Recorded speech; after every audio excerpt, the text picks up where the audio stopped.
ayatihi wa asrarihi wa anwarihi wa ma'arifihi fid daraini amin ya rabbal alamin.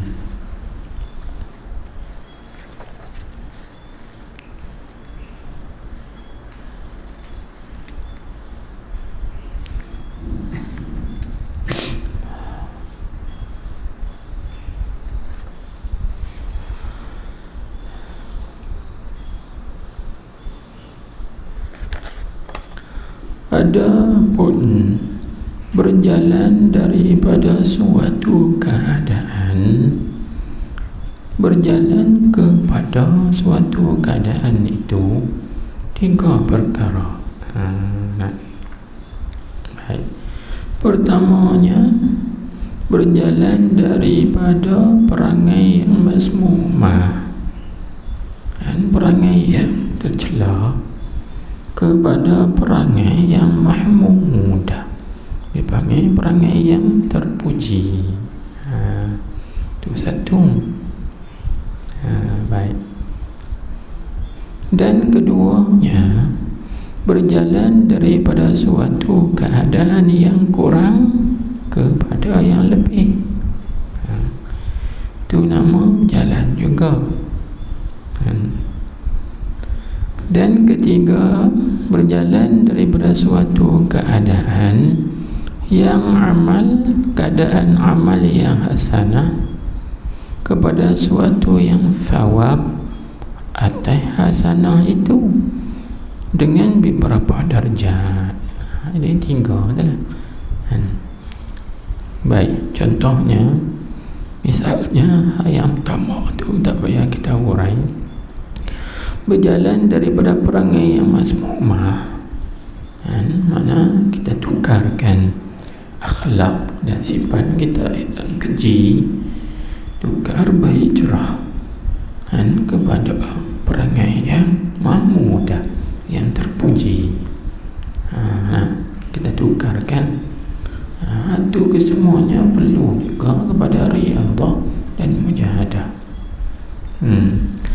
Yang kedua, berjalan daripada suatu keadaan yang kurang kepada yang lebih. Tengoklah dulu kualiti kita beramal ibadat kurang, tak ada khusyuk, tak ada hudur hati, kehadiran hati. Maka kita berjalan. Kali ini semayang bagi ada khusyuk, bagi ada hudur, yakni kehadiran hati di dalam semayang.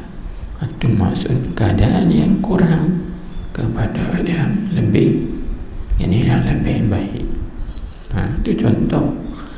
Dan yang ketiga, dipanggil berjalan daripada suatu keadaan amal yang hasanah, amal kebaikan kepada suatu yang thawab atas hasanah itu, balasan atas hasanah itu dengan beberapa darjat. Ini kita nak buat contoh lagu mana? Ini kita buat contoh seperti zikir.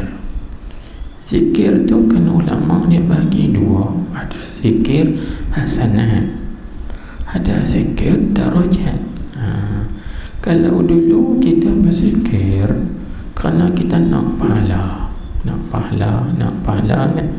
Pada bila kita masuk tarekat, kita bai'ah tarekat, menerima talqin dan ijazah daripada syekh, maka kita berzikir kali ini bukan nak pahala tapi nak darajat. Itu juga namanya amal berjalan daripada suatu keadaan yang hasanah kepada suatu yang sawab atas hasanah itu dengan beberapa darjat. Kita nak ambil darjat. Dulu kita berzikir, tapi zikir kita tu panggil zikir hasanat untuk dapat pahala, balasan. Tapi sekarang kita berzikir bukan untuk tu, tapi untuk darjat, untuk naikkan, tingkatkan lagi darjat kita. Maka orang panggil zikir darjat. Jadi kesemuanya tiga-tiga bahagian ini masih lagi dikatakan kurang. Tengok dia sebut, dan sekaliannya itu mana tiga perkara tadi itu, mana berjalan daripada satu keadaan kepada satu keadaan. Tiga perkara tadi, yang pertama, yang kedua, yang ketiga, sekaliannya itu naqisun, yakni kurang. Naqis, yang kurang. Kita tulis sikit, kurang tu di sisi siapa? Tulis sikit, naqis yakni kurang, yakni di sisi arifin, di sisi ahli hakikat. Di sisi orang-orang arif, mereka menganggap ini kurang. Pasal apa yang kata kurang? Pasal masih lagi dinamakan berjalan daripada kaun kepada kaun. Kita tak lari tajuk kan, kerana kita bincang masih lagi duduk dalam kata minal kaun, orang panggil ar-rihlah minal kaun ilal kaun. Dia masuk lagi dalam kata berjalan daripada kaun kepada kaun. Belum lagi dinamakan berjalan atau berangkat kepada Allah lagi, bukan kepada mukawin lagi. Itu kaun lagi, masih lagi kaun. Jadi pada pandangan ulama sufi dan juga di sisi orang arif, maka mereka menganggap ini masih lagi ada kekurangan. Baik, maka dia hurai dengar lagi. Maka yang awal itu bahagian yang pertama, iaitu berjalan daripada perangai yang masmumah kepada perangai yang mahmudah tu. Itu yang awal dipanggil. Apabila ada ia yang awal dengan nisbah iktisam, berusaha, perangai yang hamidah itu, perangai yang terpuji itu, padahalnya kasih bagi kesempurnaannya dan benci bagi kurang barang yang tiada bagi kerana Allah. Itu di situ nampak ada kekurangan. Jadi dia nak dapat perangai yang terpuji saja, tapi bukan bila dapat perangai yang terpuji jadi suka orang puji. Faham tak? Tengok. Jadi bila dia berusaha meninggalkan perangai yang masmumah, kemudian dia dapat perangai yang hamidah, yang terpuji, itu orang panggil nisbah iktisab, nisbah usaha perangai yang puji. Tapi dia usaha mendapat perangai yang puji itu tujuannya apa? Kasih bagi kesempurnaan. Dia cinta dan kasih kepada kesempurnaan, supaya orang kata dia sempurna, dia bagus, dia elok, dia orang yang baik, dan benci bagi kurang barang yang tiada bagi kerana Allah. Jadi di situ tu masih lagi ada kekurangan. Jadi dia buat gitu tu supaya dia dapat perangai yang baik, supaya orang puji dia. Oh, aku baik, supaya orang kata dekat dia ni dulu tak macam dengan lah. Dulu kalau tengok dia orang jahat, lah ni bagus. Supaya orang kata begitu kepada dia. Kekurangan, kan? Baik, itu bahagian yang pertama. Kurang. Sebab tu dia kata tiada bagi kerana Allah. Jadi kita kena ingat, kita nak berhijrah daripada akhlak yang mazmumah kepada akhlak yang mahmudah. Ingat, qasad kita, niat kita semata-mata kerana Allah, bukan kerana supaya orang puji kita, orang sanjung kita, orang kata kita ni baik dah, orang baik dulu. Jangan. Baik. Itu satu. Jadi dalam tu nampak lagu baik, tapi di sisi ahli sufi, ulama orang arif, masih lagi dikatakan tidak baik. Inilah masuk dalam kaedah yang kita bincang adalah min babi hasanatil abrar sayyatil muqarrabin. Dia masuk dalam bab ataupun bahagian baik di sisi orang yang baik-baik, tapi di sisi orang yang dekat dengan Allah Subhanahu wa ta'ala menganggap itu masih lagi jahat. Itu tak baik lagi, masih lagi ada di dalamnya kekurangan. Baik. Baik tu kalau tak mau bagi kurang, niat kita, qasad kita, niat kita semata-mata kerana Allah, atau semata-mata aku nak cari redha Allah. InsyaAllah lah, baru jadi sempurna, baru jadi baik. Nak buat gitu. Baik. Baik, tengok pula. Dan yang kedua itu, mana hak kedua? Iaitu berjalan daripada suatu keadaan yang kurang kepada yang lebih tu. Itu hak kedua. Dia kata apa? Hamidah pada dirinya, yakni terpuji pada dirinya. Hamidah tu maksudnya yang terpuji pada dirinya. Tetapi apabila melihat ia seorang tadi akan memberi manfaat daripada dirinya, tiada daripada yang mengadakannya. Siapa yang mengada? Allah. Jadi dia nampak aku dulu ni kurang, lepas tu aku usaha jadi lebih dah lah ni. Maka dia nampak lebih dia tu adalah daripada usaha dia. Dia tak nampak Allah. Dia tak nampak hidayah daripada Allah, dia tak nampak pertolongan daripada Allah. Maka kurang juga tu. Sebab dia nampak manfaat dirinya, tiada daripada mengatakan. Maka orang ni dipanggil apa?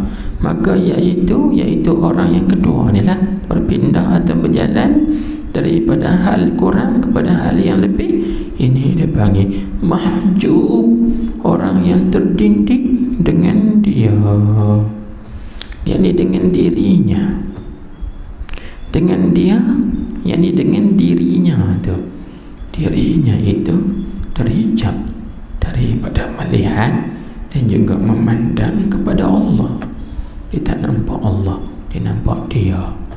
Jadi kalau orang kata nampak hang lah ni bagus dah, nak tak macam dulu. Dia kata weh lah, nak usaha nak buat lagu ni puas tungkui lumui. Nampak diri dia, dia tak nampak Allah. Kalau dia nampak Allah, dia kata gini, semuanya dengan izin Allah, dengan kehendaki Allah tu jadi gini. Kalau Tuhan tak kehendaki, tak jadi gini. Jadi dia nampak diri dia sendiri. Maka bila dia nampak dirinya, dia itu mahjub, dia itu terhijab, terdinding daripada melihat Allah. Maka masih lagi kurang, ada kekurangan. Dia tak nampak Allah, nampak diri lagi. Itu yang kedua. Baik. Maka dengan mana? Kerana dia kata maka bahawasanya, yakni kerana, pasal apa? Mahjub. Ilat bagi mahjub, terhijab tu. Kerana bahawasanya dirinya itu akwan, dirinya itu adalah kaum tiada memberi mudarat dan tiada memberi manfaat. Dia itu makhluk, dia itu setengah daripada akwan, yakni setengah daripada kejadian Tuhan. Jadi bila kata dia kejadian Tuhan, dia tidak berbagi apa manfaat, dia juga tidak memberi apa-apa mudarat. Kerana yang memberi manfaat, an-nafi'u dan ad-darra itu hanya Allah. Allah Subhanahu wa Ta'ala saja. Batu orang sufi, kalau orang puji mereka, dia kata semuanya kehendaki Allah, izin Allah, semuanya daripada Allah. Kita tak ada apa pun. Dan batu orang sufi sebut kita ini al-lashi. Apa makna al-lashi? Dengan mana alladhi laisa lahu syai'. Kan iaitu orang yang tidak ada baginya apa suatu pun. Dengan mana kita tidak boleh memberi manfaat, kita juga tidak boleh memberi mudarat. Begitu, kena nampak begitu. Kita ni umpama orang mati, ya. Orang mati bukan boleh bagi apa-apa manfaat dan juga tidak boleh memberi apa-apa mudarat, kan? Sebagaimana yang diceritakan oleh Imam Nawawi dalam kitabnya Bustanul Arifin, kan? Kita tak baca lagi kitab tu, nanti insya-Allah tengok ke depan baca. Bustanul Arifin lebih kurang hadis arba'in jugalah, tapi hadis arba'in tu dia menumpukan kepada hadis. Bustanul Arifin ni hadis tu juga, tapi dia ada tambah yang lain lagi, tasawuf lah. Nanti kita pelajari insya-Allah. Bagus kita Imam Nawawi. Jadi Imam Nawawi menceritakan Al-Imam Abu Yazid Al-Bastami. Dia kata apa? Aku bermujahadah nak mengikiskan sifat-sifat mazmumah pada aku ni selama 30 tahun. 30 tahun aku bermujahadah, riyadah, melatih tubi nafsu, melawan dengan nafsu 30 tahun. Kau dia bukan senang tu. Nak berjalan, nak kikih sifat mazmumah, nak gantikan dia dengan sifat mahmudah, tu bukan senang, kan? Susah. Imam Abu Yazid kata dia 30 tahun. Selama 30 tahun meriadah, baru dia dapat kikis habis semua sifat-sifat yang tercela. Dia kata tengok ada sikit lagi, iaitu riak. Maka dia buat kesimpulan, riak lah yang paling payah nak buat sekali. Memang betul, kan? Cuba kita tengok diri kita masing-masing. Kalau takabur tu kita boleh buang juga, ego kita tu kita boleh buang, betul tak? Cinta pada dunia kita boleh buang, cinta pada kemegahan kita boleh kikih buang, cinta kepada ketinggian, kemasyhuran kita boleh buang tu. Tapi main dengan riak ni, susah. Sebab sikap kita manusia ni memang sikap suka nak tunjuk ke orang. Cukup susah nak buang sifat riak ni. Imam Abu Yazid kata 30 tahun dia boleh kikih habis ke semua sifat-sifat mazmumah. Cuma dia kata tinggal sikit lagi riak tak boleh kikih habis. Dia boleh kikih sebahagian saja, tapi masih lagi ada sakit baki. Sebab riak ni dia banyak, macam kita terang baru ni, kan? Riak pada perkataan, riak pada perbuatan, riak pada hal ahwal, cukup susah nak buang. Lalu dia kata aku mujahadah lagi, lawan lagi dengan nafsu ku 2 tahun. 2 tahun barulah aku dapat kikiskan semua riak daripada hatiku. Jadi jumlah mujahadahnya lebih kurang 32 tahun. Kita mujahadah ke tak lagi? Tak lagi. Dia mujahadah dah 32 tahun nak kikis sifat-sifat mazmumah. Dia kata apabila hilang ketika itu, dia kata wa ra'aitun nas kal amwat, aku pun tengok manusia, orang ramai ni macam dengan mayat-mayat, macam dengan orang mati dah. Lalu dia kata fakabbartu arba'a takbiratin, lalu aku ucap takbir 4 takbir. Kan semayang-mayat tempat takbir, dia berucap Allahu Akbar, Allahu Akbar, Allahu Akbar, Allahu Akbar, 4 kali takbir. Jadi dia tahan. Apa maksud katanya? Aku melihat manusia macam dengan orang mati. Dia tahan apa maksud. Tetapi Imam Nawawi mentafsirkan perkataan Imam Abu Yazid ni dalam kitab Bustanul Arifin. Maksudnya, aku tengok manusia macam dengan orang mati. Maksudnya apa? Yakni manusia ni tidak boleh bagi apa-apa manfaat dan tidak boleh bagi apa-apa mudarat. Maksudnya faham tak? Ketika tu dia sudah mencapai syuhud kepada Allah. Bila terkikis semua sifat-sifat mazmumah, kan, terkikis, dibuang dan dihias dalam hati kita sifat mahmudah, ketika tu barulah terangkat hijab. Sebab apa? Sebab sifat mazmumah ni dia panggil hijab basirah. Faham tak? Kerana hijab ni ada dua. Ada hijab basar, ada hijab basirah. Hijab basar iaitu hijab kita tak nampak dengan mata kasar, terdinding. Jangan tengok tok-tok di belakang, tak nampak tengok sebab dinding dengan pendinding tu. Kalau tak ada pendinding tu boleh tengok mereka, kan? Segak-segak ke dah lagi, gitu. Baik, kan? Tapi tak nampak mereka sebab apa? Di dinding dengan tu penutup tu. Ini dipanggil hijab basar. Mata kasar kita tidak dapat melihat di sebalik dinding. Baik. Ada pun hijab basirah yang kedua, iaitu hijab mata hati, yang menghijabkan mata hati kita daripada melihat Allah. Apa dia? Ni sifat-sifat yang tercela ni. Bila hilang, dikikis semua sifat-sifat yang dicela ni, baru terbuka hijab basirah. Bila mana hijab basirah itu terbuka, di situ dia dapat musyahadatullah, dapatlah memandang Allah Subhanahu wa ta'ala. Ini maksud Imam Abu Yazid. Bila hilang semua sifat mazmumah yang ada dalam dirinya, dia kata maka aku lihat manusia ni macam orang mati.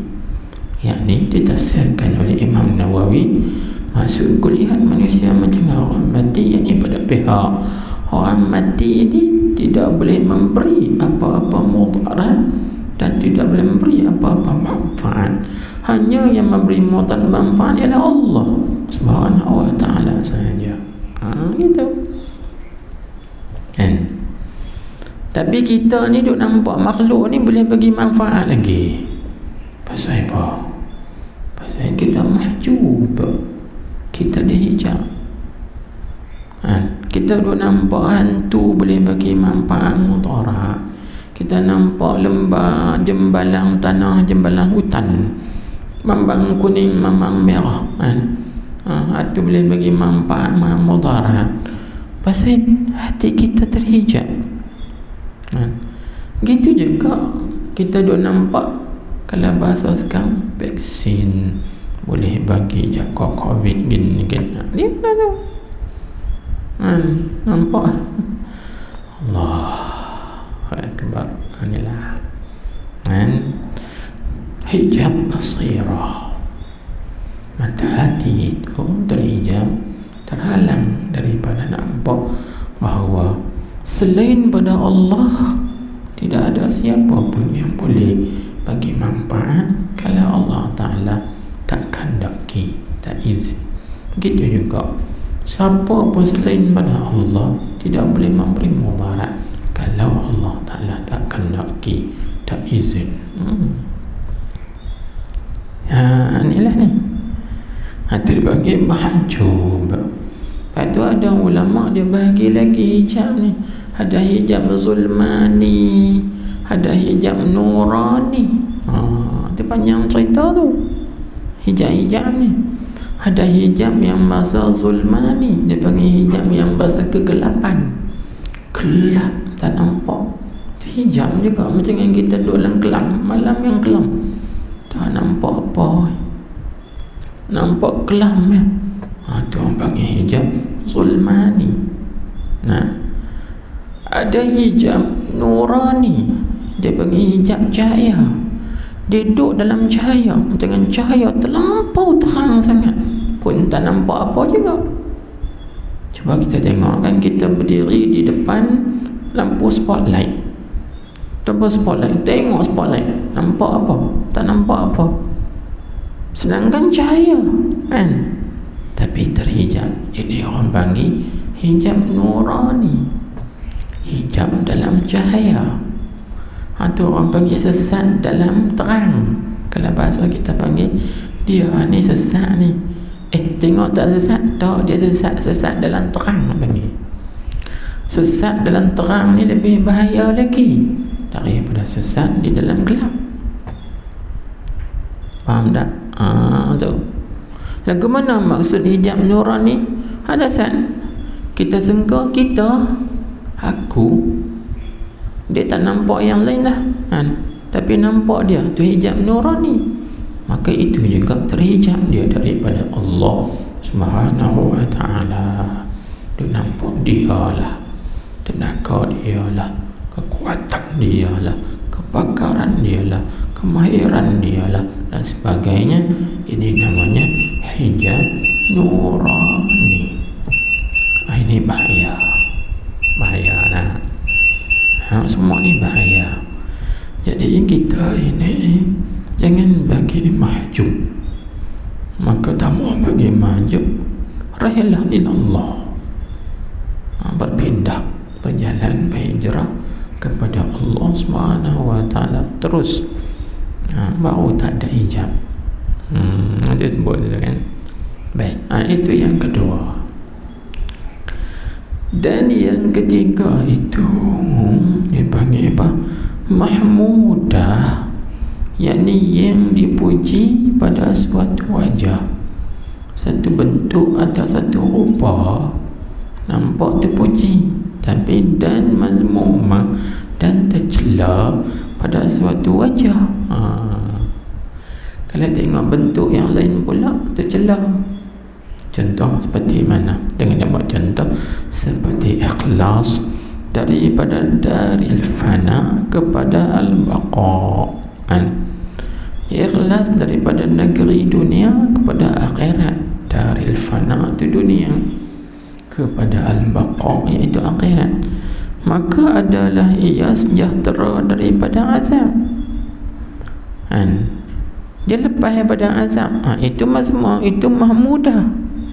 Tapi tengok, maka wajah yang mazmumah itu, wajah yang tercela itu mana? Syughulnya, sibuknya pada bahagian nafsunya, duk tengok dirinya daripada musyahadah Tuhannya. Daripada di situ dipanggil anlil matruk. Kena tulis. Jadi dia sibuk dirinya sehingga tinggal musyahadah memandang Tuhannya. Jadi daripada musyahadah Tuhannya tu anlil matruk. Jadi anlil matruk kena terjemah gini, yakni kerana dia sibuk dengan dirinya, maka tertinggal ia daripada memandang kepada Tuhannya. Dia tak nampak Tuhan dia nampak diri. Ini wajah mazmumah. Ini wajah yang mazmumah. Contohnya lah seperti dia beramal ibadat. Beramal ibadat tu ikhlas kerana Allah lah contoh. Jadi dia nampak diri dia, aku yang beramal ibadat. Dia tak nampak hidayah daripada Allah, tak nampak taufik daripada Allah, tak nampak pertolongan, bantuan daripada Allah Subhanahu wa ta'ala. Itu panggil bentuk mazmumah tu. Itu yang dicela. Dia lupa kat Tuhan.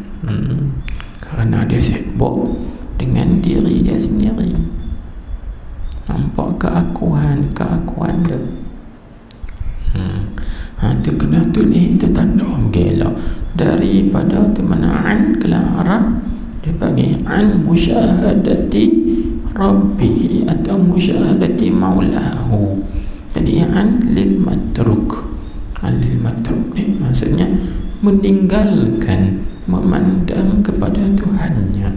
Pasal pada tinggal pandang pada Tuhan kerana dia sibuk dengan dirinya, dia ni sibuk dengan nafsunya, maka lupa dengan Tuhan.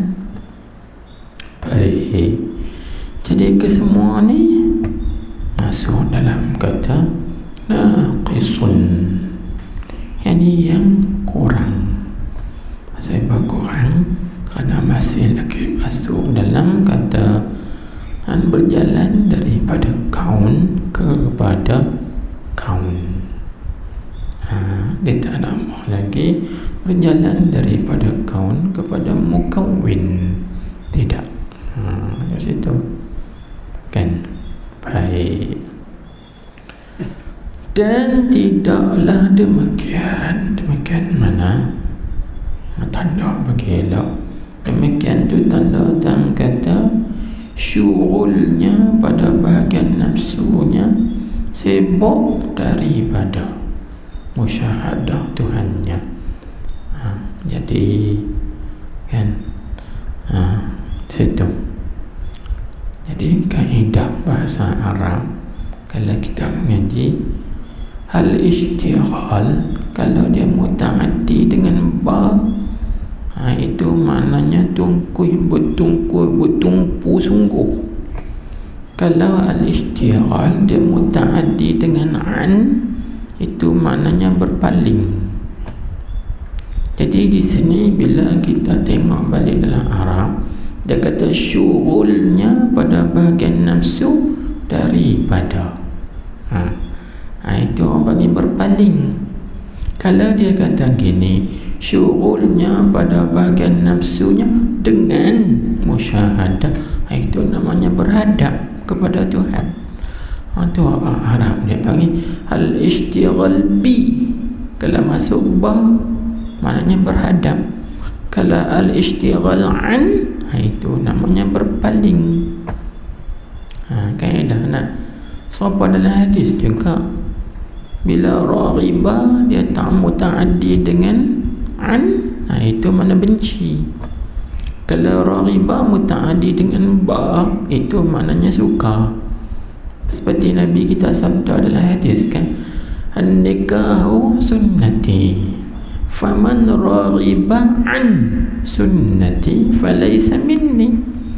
Nabi kata nikah itu sunnahku, maka siapa yang raghiba sebenarnya gemar, tapi bila dia mutaaddi dengan an, dia bukan makna gemar, dia makna benci. Faman raghiba an sunnati, siapa yang benci sunnahku, Nabi kata falaysa minni, dia bukan daripada aku. Dia bukan daripada aku. Tu orang panggil al-ishtighal bi, maknanya lain. Kalau al-ishtighal an, maknanya lain. Di sini dipanggil an. Lepas tu dia kata syughulnya pada bahagian nafsunya daripada. Dia tak kata dengan. Kalau dengan, itu maknanya bertumpu, berhadap kan. Jadi dia berhadap kepada nafsunya, tapi dia berpaling daripada musyahadah Tuhannya. Ini maksud kan. Dia kata syughul pada dengan bagi ba tu satu makna. Mana dia sibuk dengan bahagian nafsunya. Bila dia sibuk dengan bahagian nafsu, berarti dia berpaling daripada Tuhannya kan. Kerana hati seorang itu bukan ada dua arah, dia ada satu arah saja. Ma ja'alallahu rajulin, ma ja'alallahu li rajulin min qalbaini. Allah Ta'ala tidak jadikan bagi seorang itu dua hati. Kalau hatinya sibuk dengan nafsu, maka berarti dia berpaling daripada Tuhannya. Gitu. Kalau dia sibuk dengan tuannya, berarti dia berpaling daripada bahagian nafsunya. Faham tak? Dia faham tu. Sebab tu kitab ni dia ada kaedah dia, bukan sembarangan nak boleh baca kan. Ulama tulis dia semua ada uslub, ada kawaid, kaedah-kaedah dia. Tempat ni kena cermat. Baik. Lalu tengok dia kata, dan tidaklah demikian mana demikian syughulnya pada bahagian nafsunya daripada musyahadah Tuhannya tu, tidaklah demikian daripada hal orang yang arif billah. Itu bukan sifat orang arif, itu bukan keadaan ataupun kelakuan orang arif. Habis orang arif lah ke mana? Ada pengkelakuan orang arif ialah mereka sibuk dengan Allah, bukan sibuk dengan bahagian nafsu. Faham tak? Itu baik kan? Kelakuan atau keadaan orang arif ni, mereka sibuk, syughul mereka sibuk mereka ialah dengan Allah, bukan mereka sibuk dengan bahagian nafsu, syahwat, keinginan. Tak, sibuk mereka dengan Allah kan? Batu kata Imam Abul Qasim Al-Qushairi kan, dia kata apa? Wa alamatul arif syughluhu billah. Alamat kita nak kenal orang arif tu, tanda kita nak kenal orang arif itu mana? Tengok sibuk dia hanya dengan Allah ya. Dia bukan sibuk dengan bahagian nafsu dia, syahwat-syahwat dia kan? Jadi orang yang sibuk dengan bahagian nafsu itu bukan kelakuan orang arif. Kelakuan orang arif adalah sibuk dengan Allah. Maksud sibuk dengan Allah, yang dia sibuk dengan segala apa yang diperintah oleh Allah, meninggalkan apa yang dilarang oleh Allah Subhanahu wa ta'ala. Sibuk dengan berzikir, dengan beramal soleh, buat benar-benar yang memberi faedah, manfaat di dunia dan di akhirat, lepas daripada azab api neraka. Itu maksud sibuk dengan Allah. Bukan maksud sibuk dengan Allah tu duduk atas tikar sejadah berzikir Allah, Allah, Allah, Allah, Allah, Allah sampai tak buat apa. Tak, bukan maksud gitu kan? Sibuk dengan Allah lah, sibuk dengan mengerjakan segala apa yang disuruh oleh Allah, meninggalkan apa yang dilarang oleh Allah Subhanahu wa ta'ala. Itu maksud sibuk dengan Allah. Jadi ini duk sibuk dengan bahagian nafsu. Ini bukan sifat, bukan perangai, dan bukan kelakuan orang arif. Dia kata sini, dan tidaklah demikian, yang demikian syughul pada bahagian nafsu itu bukan daripada hal orang yang arif billah kan? Kerana orang yang arif billah itu hal dia, dirinya itu sibuk dengan Allah, bukan dengan bahagian nafsu, syahwat. Baik.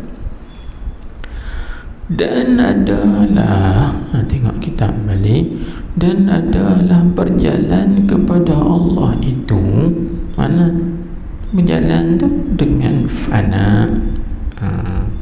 Ini yang kata berjalan ni, berjalan hati, bukan berjalan kaki. Jalan kaki itu hissi, ini jalanan hati, jalan maknawi bagi kan? Dia kata, dan adalah berjalan kepada Allah itu dengan fana. Fana itu mana? Hilang hati, lenyap hati daripada segala kainat, segala makhluk. Hatinya tak pandang pada makhluk, tak melihat pada makhluk, dengan tengok, dengan melihat mukawwinnya, dengan melihat kepada penciptanya, pencipta kainat, pencipta makhluk tu. Jadi hatinya dia tak nampak kainat, tapi hatinya hanya nampak mukawwinun kainat. atau mukawwinul akwan, orang panggil pencipta segala kaun ini. Nampak Allah Subhanahu wa ta'ala saja. Baik, iaitulah mana melihat mukawwinnya itulah yang dituntut. Itu yang dituntut, yakni di sisi arifin, di sisi orang-orang arif, orang yang mengenal Allah Subhanahu wa ta'ala. Baik, dan inilah mana melihat tadi ni kesudahan perjalanan orang yang muntahi. Itu pengesud mereka. Inilah yang dikatakan ar-rihlah ilallah tu. Yang diambil faham daripada ayat wa anna ila rabbikal muntaha tu. Kepada Tuhanmu itulah kemuncak kesudahan semua perkara tu. Ni yang namanya. Ni jadi ar-rihlah ilallah ni satu tajuk yang besar, ataupun boleh kita sebut hanya nak memahami ayat tu ya, wa anna ila rabbikal muntaha. Dan maksud ayat tu cukup dalam kan. Kepada Tuhanmu itulah kesudahan, penghabisan, pengesudnya habis situ malah. Bagi kita semua nak kembali kepada Allah Subhanahu wa ta'ala. Jangan matlaman kita dapat pangkat habis sementara ya, sekejap sahaja. Jangan matlaman kita beramal nak dapat karamat akan habis. Dan nak dapat maqamat akan habis. Nak dapat mukasyafat akan habis. Tengok cerita Imam Ghazali di dalam kitabnya Ayyuhal Walad. Apabila mati Imam Junaid al-Baghdadi, lalu orang bermimpi. Orang tanya, wahai Imam Junaid, setelah engkau mati ni apa yang ada? Dia kata semua isyarat hilang habis. Ibarat habis. Maknanya amal-amal yang kita buat tu, pangkat-pangkat semua tak ada apa dah. Dia kata melainkan rukai'atin raka'naha fi jawfil lail, melainkan beberapa rakaat yang kami rokok pada tengah malam. Tu yang bersama dengan kita dalam kubur. Kita duk mengaji ni, bila kita masuk kubur habis ya. Orang duk cakap hebat tauhid hakikat ke tauhid am ke tauhid khas ke tauhid apa, bila dia mati habis dah benda tu. Isyarat dah habis kan, ibarat dah habis. Yang kekal bersama dengan kita dalam tu hanya apa? Rukai'at tu dipanggil sirah tasghir. Terjemahnya beberapa rakaat yang sedikit. Raka'naha fi jawfil lail, yang kami rokokkan, yakni yang kami mengerjakan sembahyang di pertengahan malam. Itu ya yang memberi manfaat pada kita. Allahu Akbar. Habis. Jadi lebih baik kita ini berangkat berpindah kepada Allah, bukan kepada karamah, bukan kepada mukasyafat, bukan. Itu yang sebut wa anna ila rabbikal muntaha. Inilah ni kerja muraqi, dia nak menaikkan tahap hal seorang murid. Jangan kita duduk dalam tu ya. Jangan duduk berhenti dalam tu. Bila berhenti dalam tu tak ke mana. Naik sampai ke muncak. Berjalan sampai ke destinasi. Jangan berjalan sekerat jalan patah balik. Jangan. Nak berjalan bagi sampai. Ibarat macam kita, kalau kita nak mendaki gunung, naik sampai ke muncak. Jangan sampai sikit gina sampai tak larat dah letih, turun balik. Jangan. Lagi tak sampai tu kita nak patah balik, tak apa. Memang kesudahannya bila sampai ke muncak dia kena patah balik lah, turun balik kan. Seperti kita dah cerita dah. Orang tanya pada Imam Junaid, apa kesudahan muntahi? Apa kesudahan orang yang sudah sampai? Dia kata ar-rujuk' ilal bidayah, patah balik kepada permulaan, turun balik. Jangan orang naik sampai ke muncak gunung Everest, Nabi ke mana lagi? Kena turun balik. Turun balik. Macam itulah perumpamaan ni, perbandingan ni.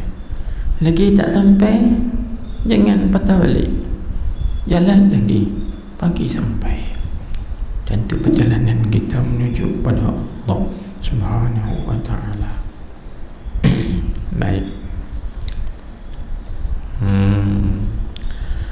Baik, itu disebut inilah kesudahan perjalanan orang yang muntahi, orang yang sudah sampai lah. Mudah cakap sikit, orang yang pengesud sudah sampai.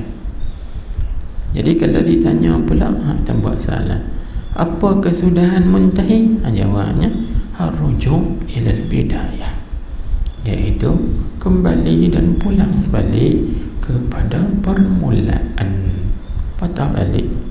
Jadi bila patah balik itu dia bukan maqam fana lah, tapi bila dia patah balik itu dia sudah berada dalam maqam baqa billah, itu kekal dengan Allah lah. Jadi baqa billah ni dia tak fana, dia tak gila, dia tak menyerit lah seorang-seorang. Sampai dalam baqa ni hidup menyerit ni, hidup menyerit tu fana. Baqa bukan macam tu. Baqa dia tak menyerit, baqa dia tak pangsan, dia tak pitam. Haduk pitam tu, haduk jatuh menyerit tu, Allah kau jatuh, itu fana. Dia tak sampai baqa lagi, itu fana namanya.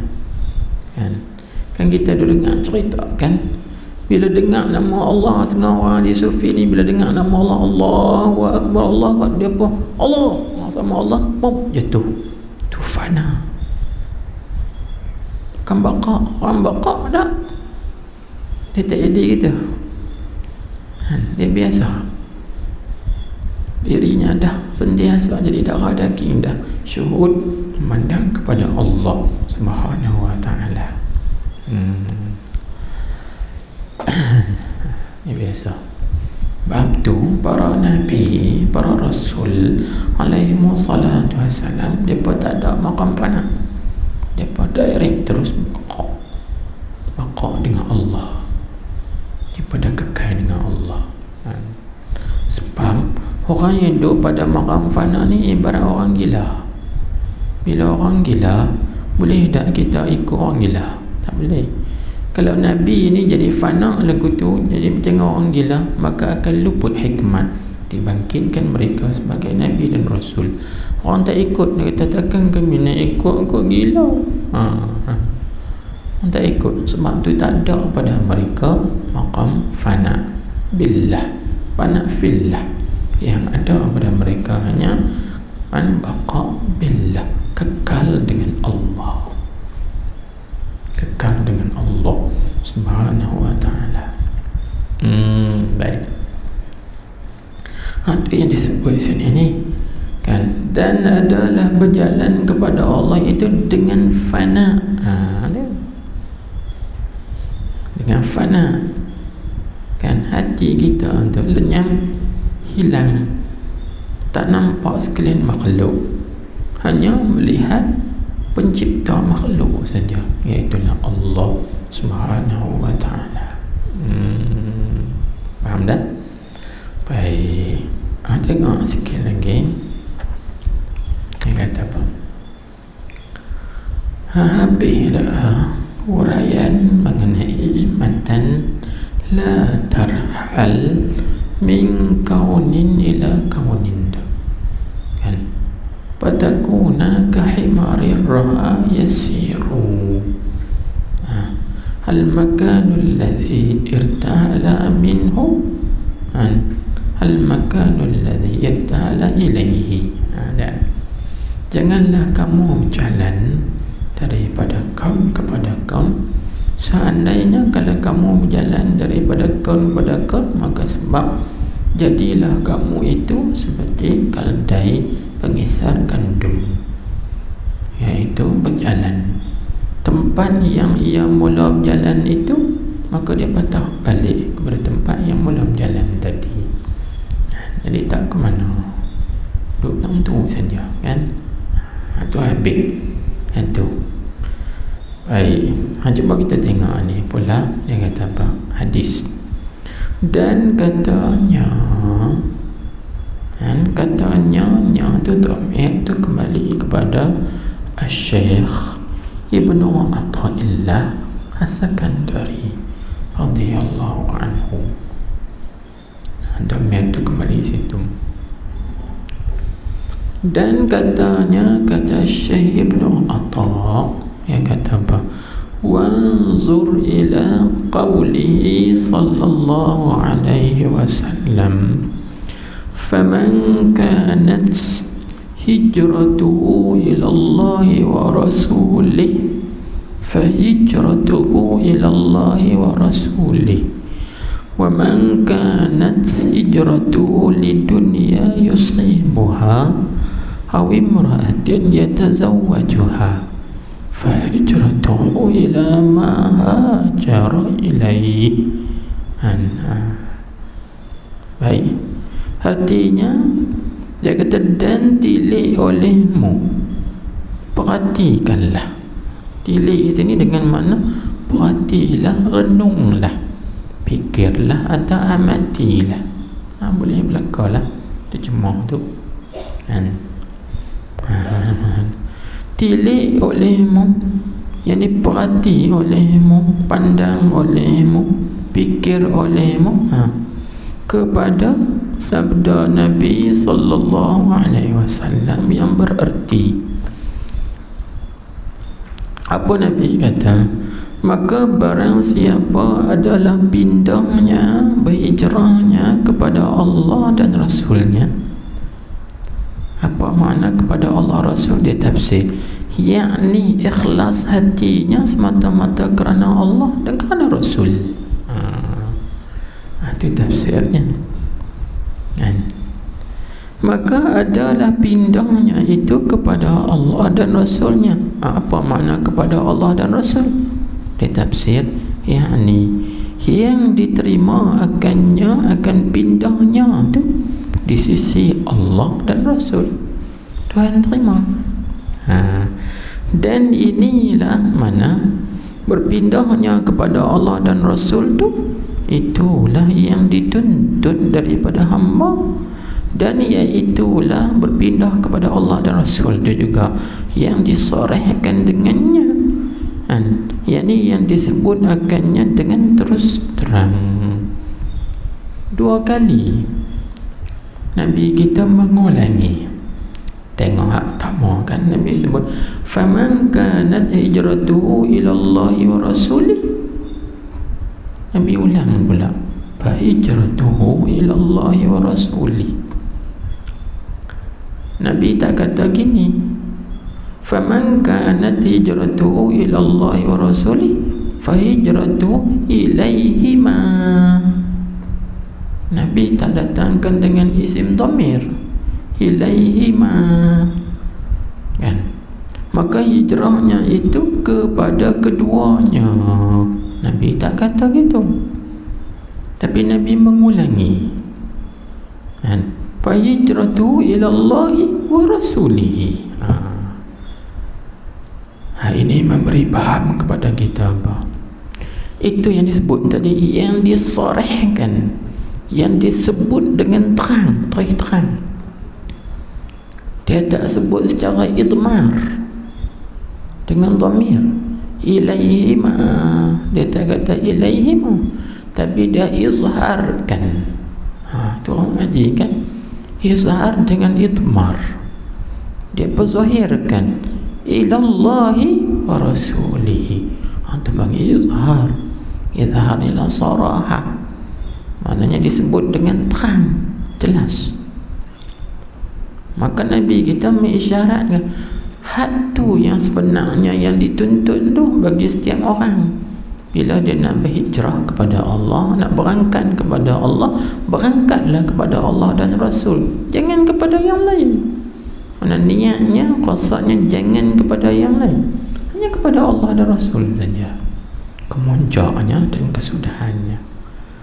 Itu maksud Batu Syekh yang kata cuba perhatikan Nabi sebut tu.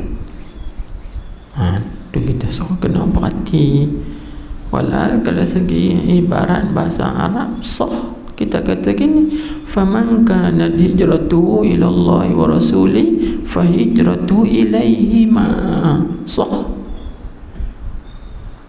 kan. Tapi tak, Nabi tak kata ilaihi ma, Nabi sebut fa hijratuhu ila Allah wa rasuli. Dia ulangi lagi, bahkan dia zahirkan lagi. Itu isyarat bahawa itu yang dituntut. Itu yang dia kata sini, ialah yang dituntut daripada hamba, dan iaitulah yang disarihkan dengannya, yakni disebut akannya dengan terus terang, jelas, tanpa sembunyi lagi. Isyarat dah tu. Nak berhijrah, niat dan qasad hanya Allah dan Rasul. Itu juga kita nak beramal, niat kita, qasad kita hanya kerana Allah Ta'ala semata-mata, bukan kerana maqamat, mukasyafat, karamat dan sebagainya. Bukan. Tidak sekopati.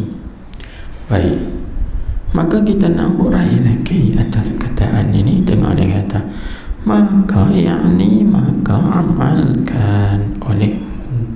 Itu ibarat daripada berhijrah, berpindah itu dengan mana? Maka amalkan olehmu atas demikian itu. Demikian mana? Demikian sabda Nabi sallallahu alaihi wasallam, yang berarti maka barang siapa adalah pindahnya kepada Allah dan Rasul, yakni ikhlas hatinya semata-mata kerana Allah, maka adalah pindahnya itu kepada Allah dan Rasul, yakni diterima. Itu tanda demikian itu tu, tanda kata demikian sabda Nabi sallallahu alaihi wasallam yang berarti tanda tu.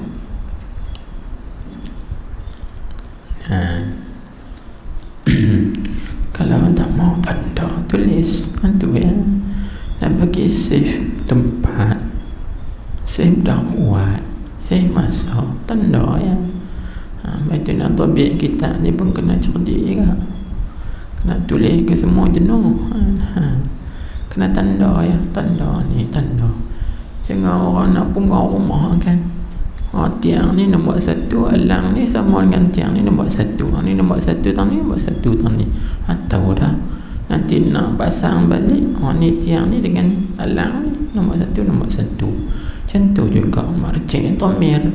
Tanda tamir tang ni nombor 1, tanda tang nombor 1. Atau dah tamir ni dia rojak ke situ. Tu cara ringkas. Nampak topik kita nak tulis jenuh. Masalah lagi. Gitu. Tu kita pakai tanda ya. Tanda tu kita sendiri yang faham, orang lain tak faham. Melainkan kalau menjadi kebiasaan, orang faham lah. Tanda ni, nampak tanda ni, tanda sana. Tahu dah. Tu cara nak bertobit kita. Baik. Jadi dia kata apa?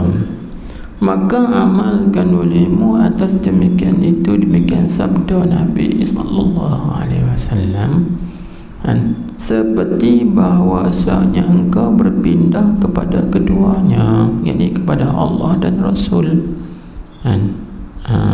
Jadi maknanya apa? Maknanya kita tulis, yakni makna perkataan ini Kita tulis gitu. Yakni makna perkataan ini, apa perkataan ini? Yakni sabda Nabi sallallahu alaihi wasallam itu, gitu.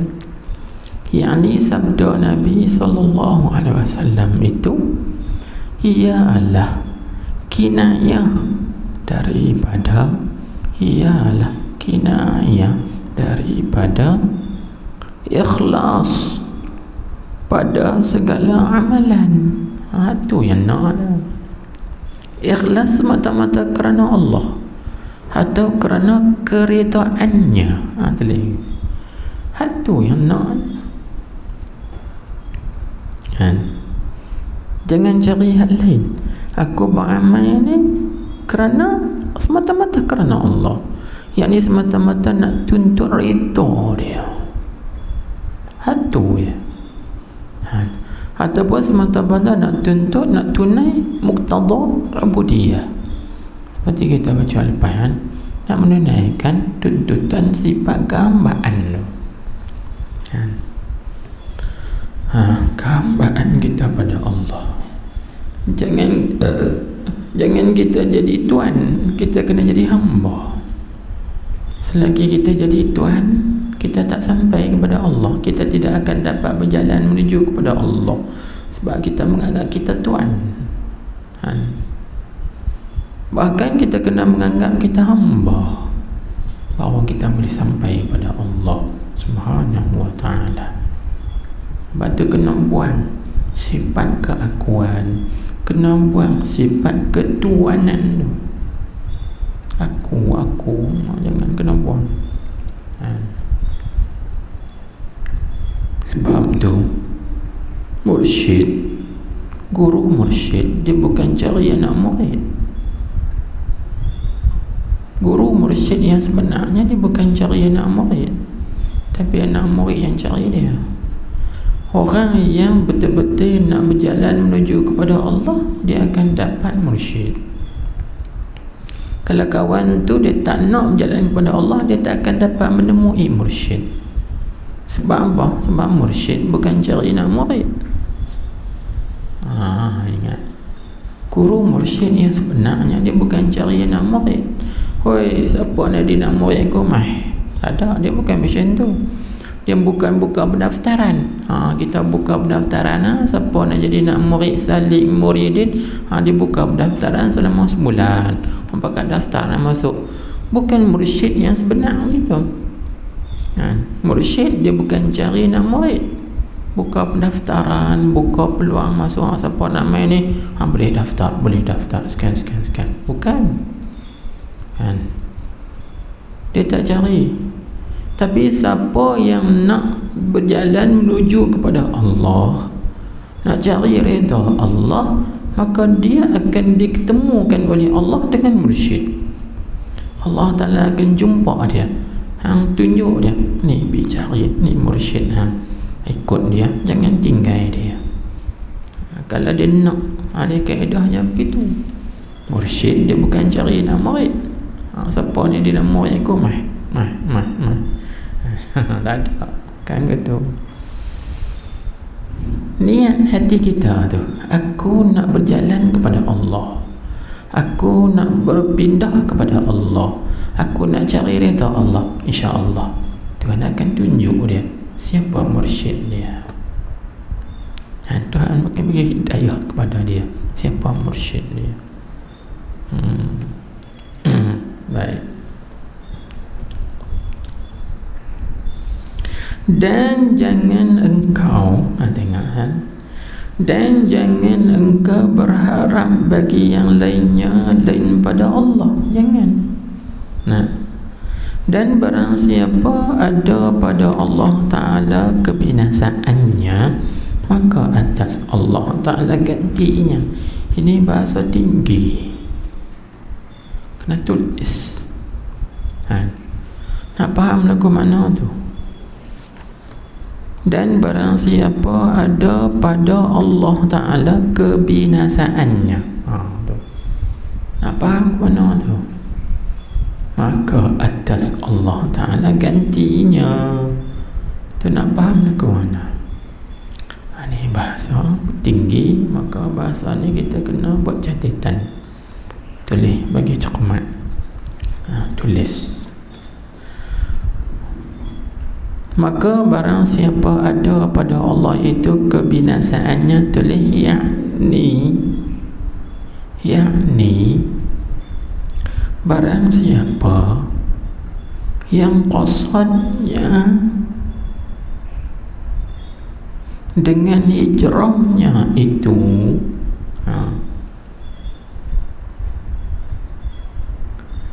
akan zat Allah Ta'ala semata-mata, yakni untuk mencari keredaannya semata-mata, tidak kerana suatu yang lain daripadanya. Habis. Itu maksud. Barang siapa yang ada, ia ada pada Allah kebinasaannya, maksudnya yakni barang siapa yang qasadnya dengan hijrahnya itu qasad akan zat Allah Ta'ala semata-mata, yakni akan keredaannya semata-mata, tidak kerana suatu yang lain daripadanya. Jadi dia berjalan kepada Allah, mengejar taat kepada Allah, dia melakukan amal ibadat khidmat kepada Allah semata-mata nak zat Tuhan dia, yakni nak keredaan Tuhan. Dia tak ada niat sesuatu yang lain daripada redha Allah. Jawab, maka atas Allah Ta'ala gantinya. Apa makna maka atas Allah Ta'ala gantinya? Tulis pula gantinya itu dengan mana? Yakni menerima ia akan hijrahnya itu, dan membalas ia dengan balasan yang amat besar di sisinya. Itu maksud maka atas Allah Ta'ala gantinya. Jadi kalau makna keseluruhannya begini, ni kita ambil makna keseluruhan. Dan barang siapa ada pada Allah Ta'ala kebinasaannya, maka atas Allah Ta'ala gantinya. Jadi makna keseluruhannya, yakni barang siapa yang qasadnya dengan hijrahnya itu akan zat Allah Ta'ala semata-mata, yakni akan keredaannya semata-mata, tiada kerana suatu yang lain daripadanya, niscaya menerima ia akan hijrahnya itu dan membalas ia dengan balasan yang amat besar di sisinya. Itu maksudnya keseluruhan. Yang mana gitu? Allahu Akbar. Sebab kata ni dia buat kerana aku ni, maka aku balas dia. Macam dengan kita juga, kita berpuasa, kita puasa, maka pahala puasa tu Nabi sebut, Tuhan kata aku sendiri nak balasnya. Dia puasa kerana aku, kerana aku.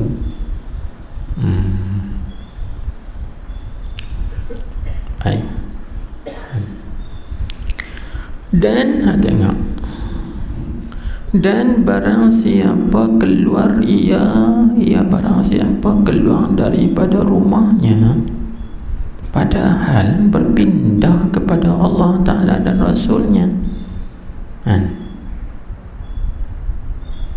Contohlah seperti satu orang, dia keluar daripada rumahnya nak datang ke tempat pengajian, maka dia niat, aku datang daripada rumah nak main mengaji ni kerana Allah dan Rasul, bukan kerana yang lain. Tiba-tiba sampai di tengah perjalanan mati, aksiden ke ataupun tak aksiden pun, sampai dahnya orang panggil ajal dia, penat, berhenti tengah jalan, mati. Itu sebut. Kemudian maka dapat akan dia, akan barang siapa tadi ni mati. Mati. Tak ada sampai lagi tempat mengaji, dia mati. Macam kan kita tengok ada ahli jamaah kita, anak-anak murid kan, kawan-kawan yang duk main mengaji hari Sabtu ni, banyak kita dengar mati dalam perjalanan. Ada pakcik yang duduk di hospital, dua lelaki bini, tiap-tiap minggu naik motor dua orang main mengaji hari Sabtu pagi, sampai dekat kampung tu, apa nama, kampung Wamprah ni, mati, accident, dua lelaki bini mati. Itu dia keluar pada rumah nak main mengaji hari Sabtu, mati. Lepas tu ada seorang menaga Alok Ganu nama Haji Mustafa kan, dia pun main juga setiap hari Sabtu nak mengaji. Dia berhenti semayang kat Masjid Lahak.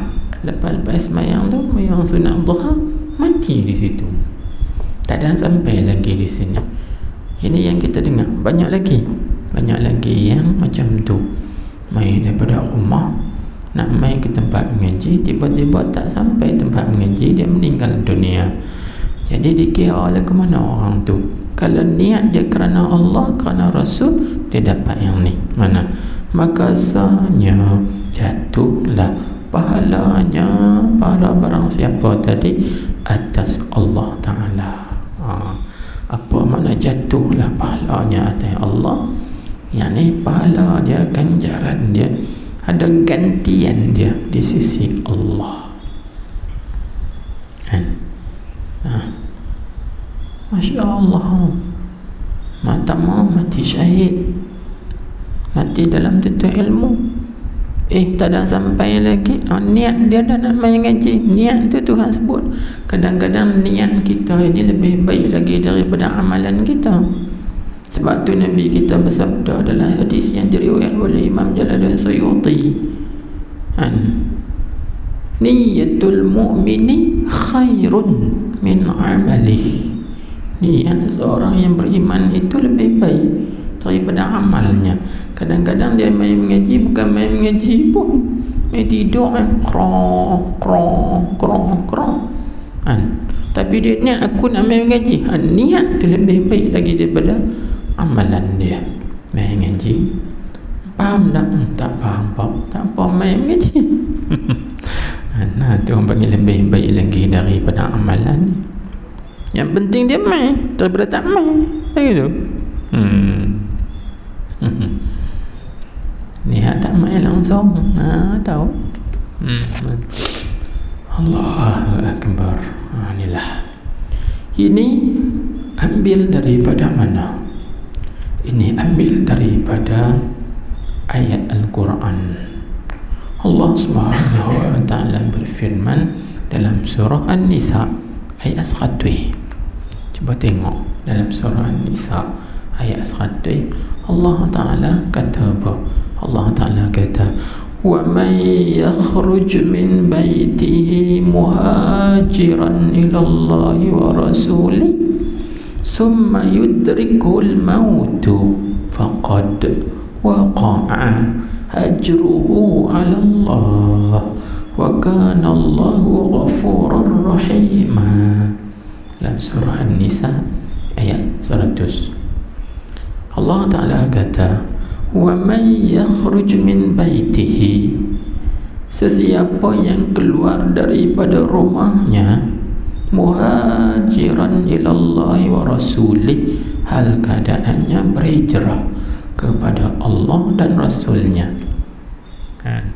Summa, kemudian yudrikul mautu, mendapat akan dia oleh kematian.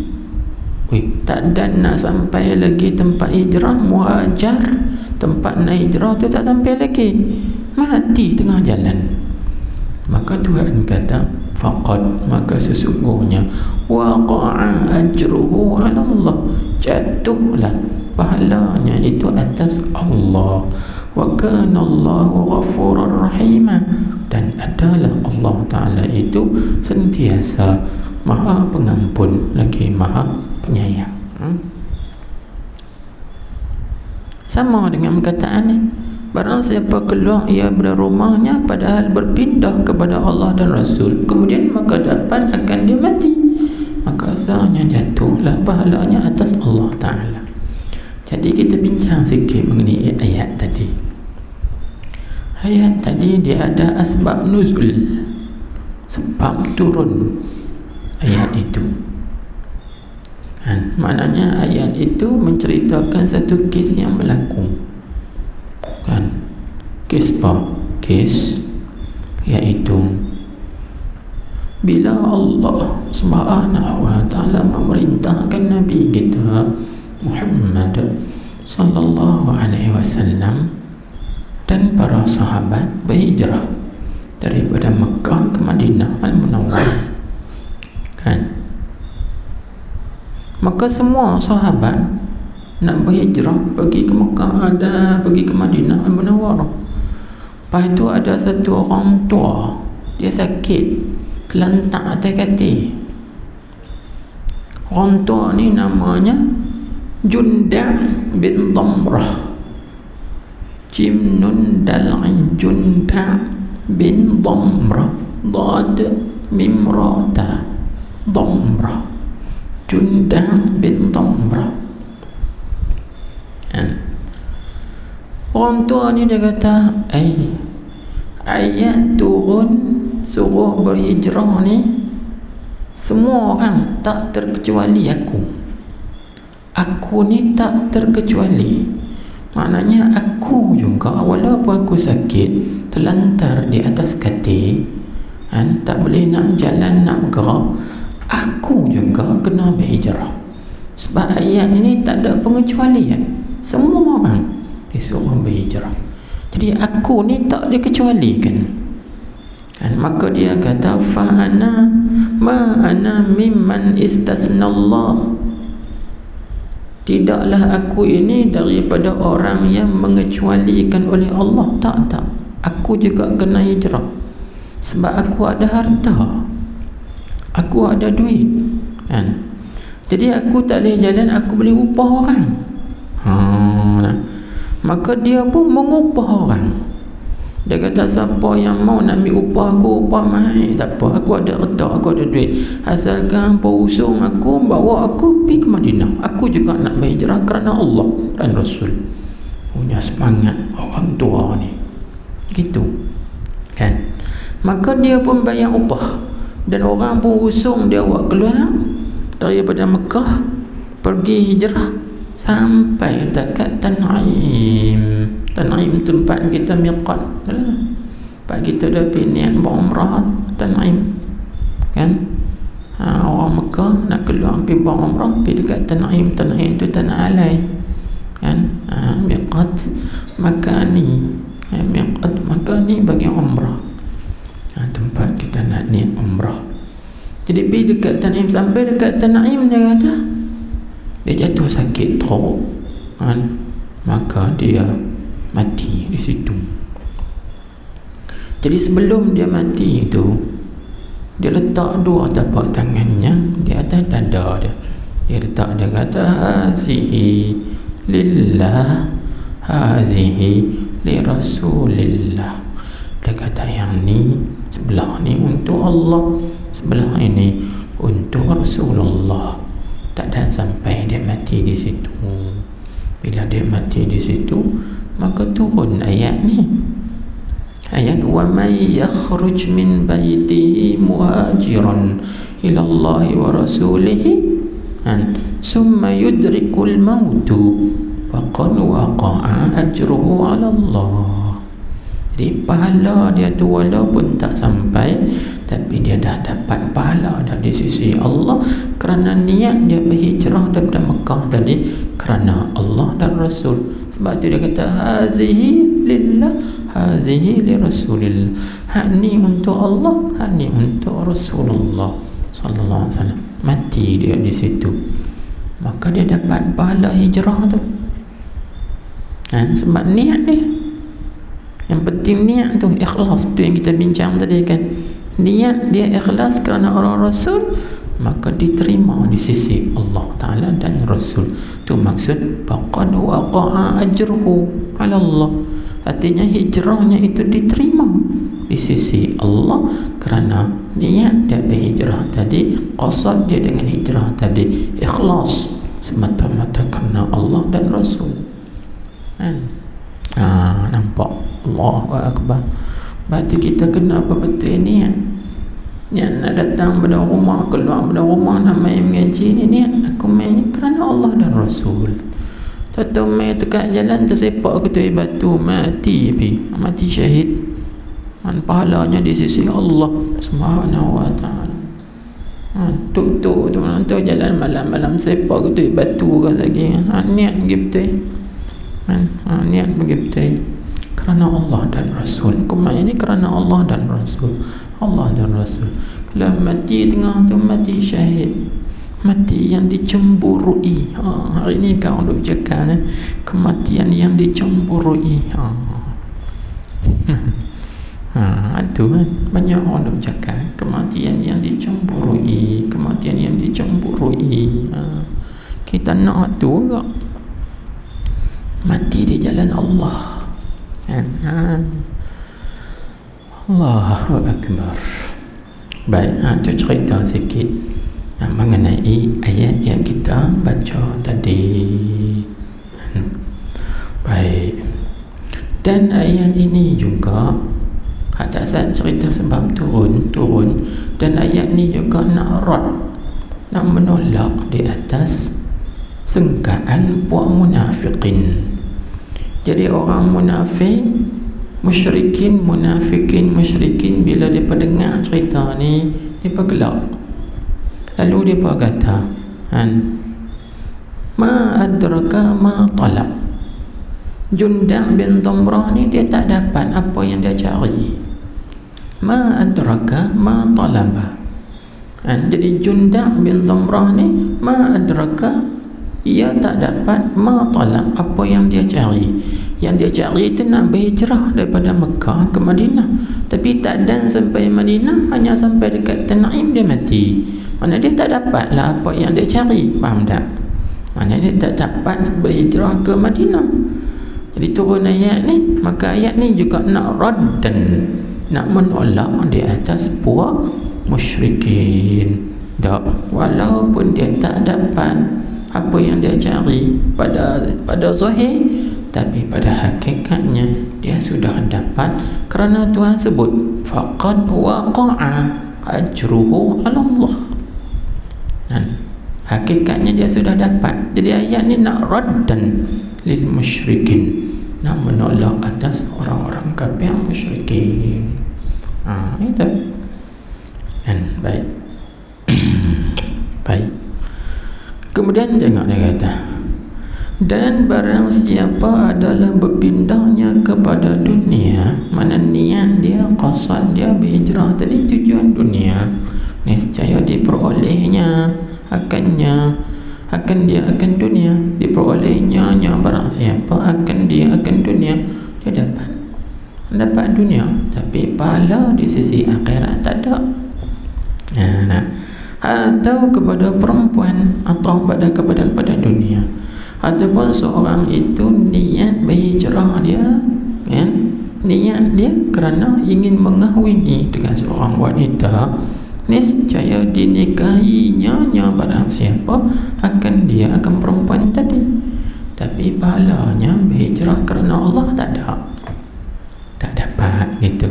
Maka adalah pindah barang siapa itu kepada yang berpindah, ia barang siapa kepadanya, kepada yang dalam tamenya itu kembali pada yang yakni hijrahnya itu mengikut atas apa yang dia niatkan. Kalau dia niat kerana Allah Rasul, maka dia dapat Allah dan Rasul. Kalau dia niat kerana dunia, dapat dunia, tapi tak dapat Allah dan Rasul. Kita juga kalau dia niat kerana perempuan, maka dia dapat perempuan. dia tak dapat Allah dan Rasul. Demikianlah seorang yang melakukan amal ibadat, khidmat dan taat, kalau ikhlas kerana Allah, maka dia akan dapat Allah. Tapi kalau dia melakukan amal ibadat, khidmat dan taat seperti berzikir kerana nak maqamat, nak karamat, dia dapat maqamat, dia dapat karamat, tapi dia tak dapat redha Allah. Itu maksudnya. Jadi kita ini ar-rihlah ilallah, ingat, kita buat amal, buat taat, khidmat, ingat semata-mata kerana Allah. Yang ni nak cari redha Allah ya. Aku nak redha-Mu ya, aku tak nak lain dah. Itu baru nama ar-rihlah ilallah, berjalan kepada Allah tu. Baik. Dan sesungguhnya, situ dululah. Allah Subhanahu wa ta'ala a'lam.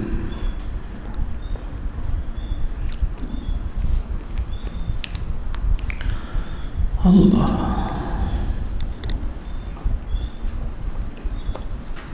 Subhanakallahumma wa bihamdik, asyhadu an la